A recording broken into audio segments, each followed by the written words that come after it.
Welcome to Jas simple cooking. இன்றைக்கி நாம் சுண்டை வத்த குழம்பு எப்படி செய்கிறதுன்னு பார்க்கலாம்.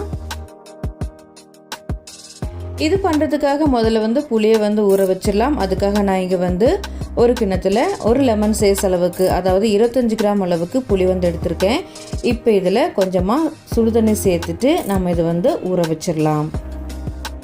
அதுக்கப்புறமா இதில் சேர்க்குறதுக்காக மசாலா ஃப்ரெஷ்ஷாக அரைச்சி சேர்த்துடலாம்.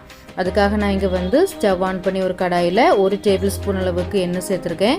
இப்போ இதில் 1/4 டீஸ்பூன் வெந்தயம், 1/2 டீஸ்பூன் மிளகு, 1 டீஸ்பூன் சீரகம், 1 டீஸ்பூன் உளுந்து, 1 டீஸ்பூன் கடலைப்பருப்பு, கூடவே 2 டேபிள் ஸ்பூன் அளவுக்கு மல்லி சேர்த்துக்கோங்க.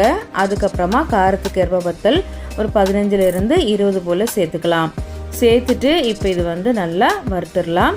ஃப்ளேமை சிம்மில் வச்சுட்டு இது நல்லா வறுத்துக்கோங்க. பாருங்கள், இப்போ இதெல்லாம் நல்லா வறுபட்டுடுச்சு. இப்போ நாம் இதை ஒரு பாத்திரத்துக்கு மாற்றிட்டு நல்லா ஆற வச்சிடலாம். அதுக்கப்புறமா அதே கடாயில் 1 டேபிள் ஸ்பூன் அளவுக்கு எண்ணெய் நான் சேர்த்துருக்கேன்.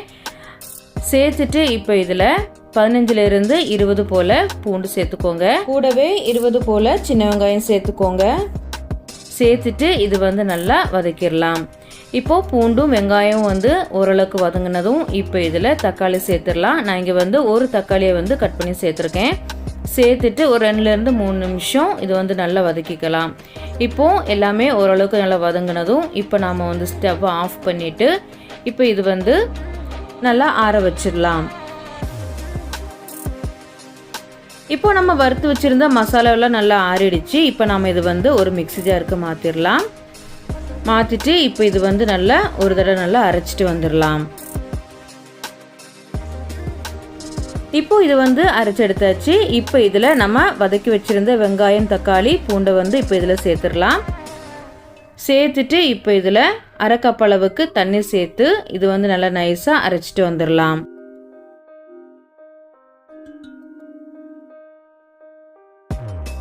பாருங்கள், இப்போ இது அரைச்சிட்டு வந்தாச்சு. இந்த மாதிரி நல்லா நைஸாக அரைச்சி எடுத்துக்கோங்க. இப்போ இது சைடில் இருக்கட்டும். அதுக்கப்புறமா ஸ்டவ் ஆன் பண்ணி ஒரு கடாயை வச்சுக்கோங்க. நான் இங்கே ஒரு மண்சட்டி எடுத்து வச்சுருக்கேன். இப்போ இதில் 1/8 கப் அளவுக்கு நல்லெண்ணெய் சேர்த்துக்கலாம். சேர்த்துட்டு இப்போ இதில் 1 டீஸ்பூன் கடுகு, கூடவே 1/4 டீஸ்பூன் வெந்தயம் சேர்த்துக்கலாம். இப்போது கடுகு நல்லா வறுபட்டதும் இப்போ இதில் 15லிருந்து 20 போல் பூண்டு சேர்த்துக்கோங்க. கூடவே 15லிருந்து 20 போல் சின்ன வெங்காயம் சேர்த்துக்கலாம்.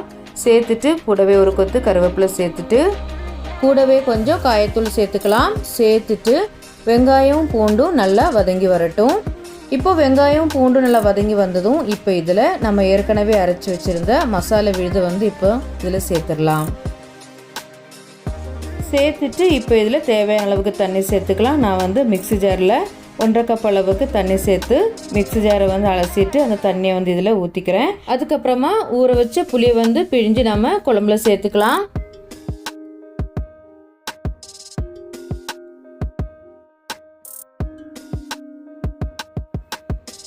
அதுக்கப்புறமா இது நல்லா கலந்து விட்டுக்கோங்க. இது நல்லா கொதிக்க ஆரம்பிக்கட்டும்.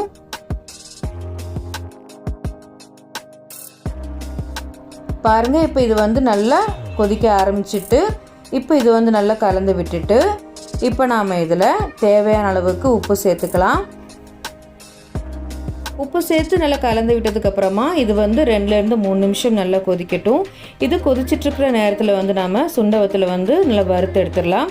அதுக்காக ஸ்டவ் ஆன் பண்ணி நான் ஒரு சின்ன கடாய் எடுத்து வச்சுருக்கேன்.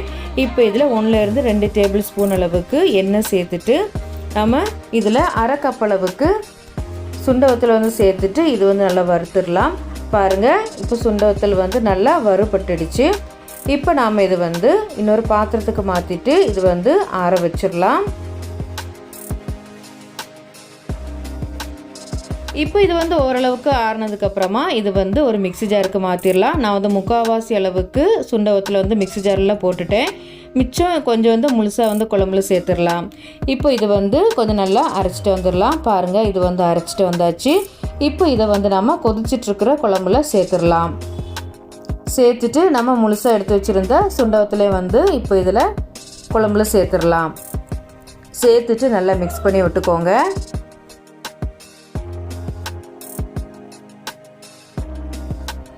இப்போ இது வந்து நல்லா கலந்து விட்டதுக்கப்புறமா இப்போ இதில் 2லேருந்து 3 டீஸ்பூன் அளவுக்கு வெல்லம் சேர்த்துடலாம். நான் வந்து பொடிச்ச வெல்லம் சேர்த்துக்கிறேன்.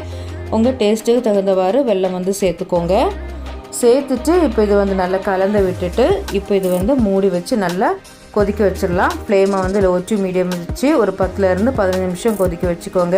இப்போது குழம்புல இருந்து எண்ணெய் வந்து பிரிஞ்சு வர ஆரம்பிச்சிட்டு நல்லா கெட்டியாக வந்திருக்கு பாருங்கள். இந்த ஸ்டேஜ் வர வரைக்கும் நாம் வந்து இது வந்து நல்லா கொதிக்க வைக்கணும். பாருங்கள், பார்க்கவே ரொம்ப சூப்பராக இருக்குது. இப்போ நாம் வந்து ஸ்டவ்வை ஆஃப் பண்ணிடலாம். அவ்வளோதான், நம்ம வத்த குழம்பு வந்து ரொம்ப சூப்பராக ரெடி ஆயிடுச்சு. டேஸ்ட் வந்து ரொம்ப சூப்பராக இருக்கும். நீங்களும் வீட்டில் செஞ்சு பாருங்கள். இந்த வீடியோ உங்களுக்கு பிடிச்சிருந்துச்சின்னா லைக் பண்ணுங்கள், ஷேர் பண்ணுங்கள். மறக்காமல் ஜாஸ் சிம்பிள் குக்கிங் சேனலுக்கு சப்ஸ்கிரைப் பண்ணுங்கள். தேங்க்ஸ் ஃபார் வாட்சிங்.